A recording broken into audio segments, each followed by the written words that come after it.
আসসালামু আলাইকুম, সবাইকে স্বাগতম জানাচ্ছি হুসনাইরা কুকিং ওয়ার্ল্ড চ্যানেলে নতুন একটা রেসিপি দেখার জন্য। দর্শক, এতক্ষণে নিশ্চয়ই বুঝে গেছেন আজকের রেসিপি হলো হালিম রান্না। আজ রেডিমিক্স হালিম দিয়ে খুবই পারফেক্ট ভাবে হালিম তৈরি করে দেখাবো। খুবই অল্প সময়ে এই হালিম তৈরি করা যায় আর খেতে হয় অনেক মজা। তাহলে দেখে নেওয়া যাক এই রেসিপির পুরো প্রস্তুত প্রণালী। কিন্তু তার আগে যারা আমার চ্যানেলটি সাবস্ক্রাইব করেননি তারা এই ধরনের আরও নতুন নতুন রেসিপি পেতে প্লিজ আমার চ্যানেলটি সাবস্ক্রাইব করে পাশে থাকা বেল আইকনটি ক্লিক করে দেন। তো চলুন হালিম রান্নার মূল প্রস্তুত প্রণালীতে যাই। হালিম তৈরি করার জন্য আমি রাঁধুনি হালিম মিক্স নিয়েছি। এই প্যাকেটে আছে দুইটি প্যাকেট, একটির মধ্যে আছে চাল ডাল মিক্স, আরেকটির মধ্যে আছে হালিমের মশলা। এখন আমি একটা বলের মধ্যে এই যে চাল ডালের মিশ্রণ আছে তা ঢেলে দিব, আর এখানে দিব ফুটন্ত গরম পানি 3 কাপ। অবশ্যই লক্ষ্য রাখতে হবে পানি যেন ফুটন্ত হয়। ফুটন্ত গরম হলে এই চাল ডালের মিশ্রণটি খুবই সফট হয়ে যাবে আর হালিম খুব অল্প সময়ে রান্না করা যাবে। এটাতে আমি এভাবেই রেখে দিব 30 মিনিটের জন্য। আমি পানি দেওয়ার পর ভালোভাবে মিক্সড করে নিয়েছি। এখানে আমি গরুর মাংস নিয়েছি 500 গ্রামের মতো, আর এই হালিমটা আপনারা চাইলে মুরগি বা খাসির মাংস দিয়ে করতে পারেন। আর মাংসের টুকরাটা আমি একটু ছোট ছোট করে নিয়েছি, অনেকটা তেহরি কাটের মতো, কারণ আমার কাছে মনে হয় হালিম মাংসের রান্নাটা একটু ছোট হলে হালিম খেতে খুবই সুবিধা হয়। হালিম রান্নার জন্য প্রথমে চুলায় একটি পাত্রে 1 কাপ সয়াবিন তেল গরম করে নেব।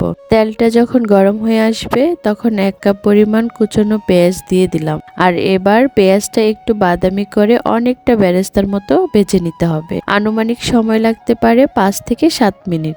যখন পেঁয়াজটা এমন বেরেস্তা হয়ে আসবে তখন মাংসের টুকরাগুলা দিয়ে দিব। তারপর অ্যাড করব রাঁধুনির যে হালিম মশলা রয়েছে সেটি। এখান থেকে আমি 1 চামচ তুলে রাখবো, বাকি সবটুকুই দিয়ে দিব। 1 চামচ তুলে রাখবো এই কারণেই, লাস্টে দিলে খুবই সুন্দর একটা ফ্লেভার আসে। এখন মশলাটা ভালোভাবে কষিয়ে নিব।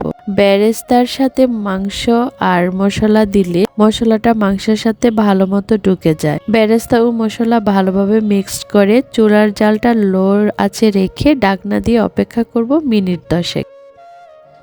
তারপর আমি এখানে অ্যাড করব 1.5 টেবিল চামচ আদা বাটা এবং 1 টেবিল চামচ রসুন বাটা।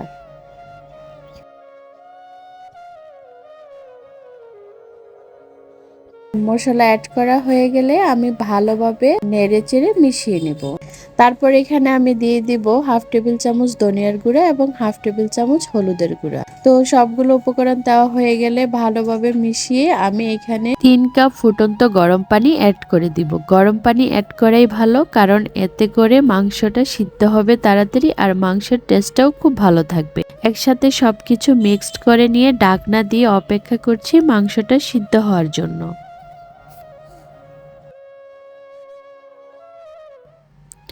মাংসটা সিদ্ধ হয়ে আসলে আগে থেকে যে চাল ডালের মিশ্রণটি ছিল সেটাকে আমি এর মধ্যে দিয়ে দিব। দেওয়ার পর এটাকে আমি ভালোভাবে নেড়েচেড়ে মিশিয়ে নিব। মিশ্রণটা দেওয়ার পর আমি এখানে পানি দিয়ে দিব 2 কাপের মতো। অবশ্যই গরম পানি অ্যাড করতে হবে। এখানে গরম পানি অ্যাড করবেন, তাহলে হালিমের চাল ডালের মিশ্রণটি দ্রুত সিদ্ধ হয়ে যাবে আর টেস্টটা বজায় থাকবে। আমি ঢাকনা দিয়ে প্রায় 30 মিনিটের মতো রান্না করব। এটাতে ঢাকনা দিয়ে রান্না করতে হবে ঠিকই, তবে চুলার আঁচটা মিডিয়াম থেকে একটু লো রাখতে হবে এবং ঢাকনা খুলে মাঝে মাঝে নিচ থেকে নেড়ে দিতে হবে, কারণ হালিমের মিক্সের যেই সকল চাল ডালের উপকরণ থাকে সেই সকল উপকরণগুলো খুবই আঠালো হয়, তাই নিচ থেকে লেগে যাওয়ার সম্ভাবনা খুব বেশি থাকে। তাই একটু পর পর আমি নেড়ে দিব। তারপর আমি লবণটা টেস্ট করে পরিমাণ মতো লবণ দিয়ে দিব। আমি আগে লবণ দিই নেই, এই পর্যায়ে আমি লবণটা অ্যাড করব। তো ঢাকনা ডেকে রান্না করব প্রায় 30 মিনিট।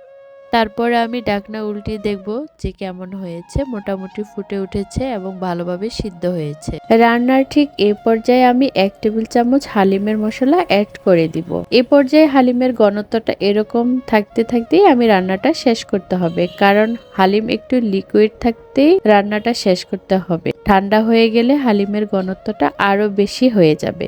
তো আমার রান্নাটা মোটামুটি কমপ্লিট হয়েছে, মাংসটাও সিদ্ধ হয়েছে। হালিম রান্না করতে মাংসটা যত নরম হয় হালিম ততটাই মজা লাগে।